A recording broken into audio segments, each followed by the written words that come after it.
ഇന്ന് പുതിയ ഇൻട്രോ ആണ്. ഹലോ, ഗുഡ് ഈവനിങ് കൂട്ടുകാരെ. സ്റ്റോറി ഓഫ് വിമനിലേക്ക് എല്ലാവർക്കും സ്വാഗതം. ഇന്ന് നമ്മൾ പറയാൻ പോകുന്ന കാര്യം നല്ല വ്യക്തികളാവാൻ എന്ത് ചെയ്യണം. ഞാൻ പറഞ്ഞു തരട്ടെ. ഒരു കാര്യം നിങ്ങൾ കേട്ടിട്ടുണ്ടോ? പിള്ള മനസ്സിൽ കള്ളമില്ല. അതായത് കുഞ്ഞി പിള്ളേരെ മനസ്സിൽ കള്ളമില്ലെന്ന് അത് പറയുന്നത്. നമുക്ക് ആ മനസ്സ് മതിയെന്നേ. നമുക്ക് കള്ളമൊന്നും വേണ്ട.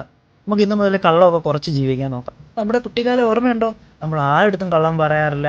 നമ്മൾ നമ്മുടെ കാര്യങ്ങൾ മാത്രം നോക്കി നമുക്ക് ഇഷ്ടമുള്ള കാര്യങ്ങളൊക്കെ ചെയ്ത് വീട്ടുകാരെയൊക്കെ സന്തോഷിപ്പിച്ച് സ്കൂളിലെ നാട്ടിലൊക്കെ നല്ല പേരായിട്ട് നടന്ന ആ ഒരു കുട്ടിക്കാലല്ലേ, അതാണ് നമ്മൾ മെയിൻറ്റെയിൻ ചെയ്യാറുള്ളത്. ഞാൻ ഈ പ്രവാസ ജീവിതം തുടങ്ങുമ്പോൾ എനിക്കൊരു നല്ല വ്യക്തി എന്നുള്ള ഫീൽ വന്ന് എപ്പോഴെന്ന് അറിയാമോ?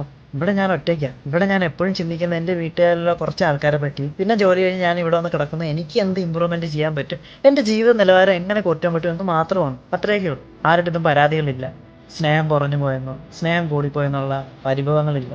ആരെയൊന്നും തെറിയേക്കേണ്ടതില്ല. ജോലിക്ക് പോകുന്നു വരുന്നു. ഈ ടെൻഷനായിട്ടുള്ള ആൾക്കാരെയൊക്കെ കണ്ടിട്ടുണ്ടോ നിങ്ങൾ? എന്താ അവർ ചെയ്യുന്നത്?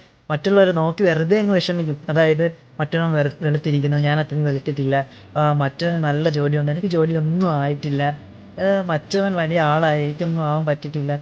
വേണ്ട വേണ്ട, നമുക്കിതൊന്നും വേണ്ട കേട്ടോ.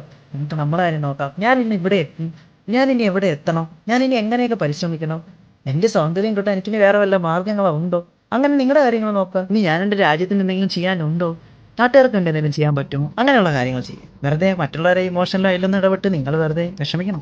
സോ നമുക്ക് ഒരുമിച്ച് നിൽക്കാം. നമുക്ക് നല്ല വ്യക്തികളായിട്ട് കള്ളം പറയാതെ ആ പിള്ള മനസ്സൊക്കെ ആയിട്ട് ആൾക്കാരുടെ കാര്യത്തിലൊന്നും ഇടപെടാതെ നമ്മുടെ സ്വന്തം കാര്യം നോക്കിക്കൊണ്ട് നമുക്ക് ജീവിക്കാം. സോ എല്ലാവർക്കും നല്ലൊരു ദിവസം നേരുന്നു. ഒപ്പം സത്യസന്ധമായിട്ട് ജീവിക്കണം കേട്ടോ.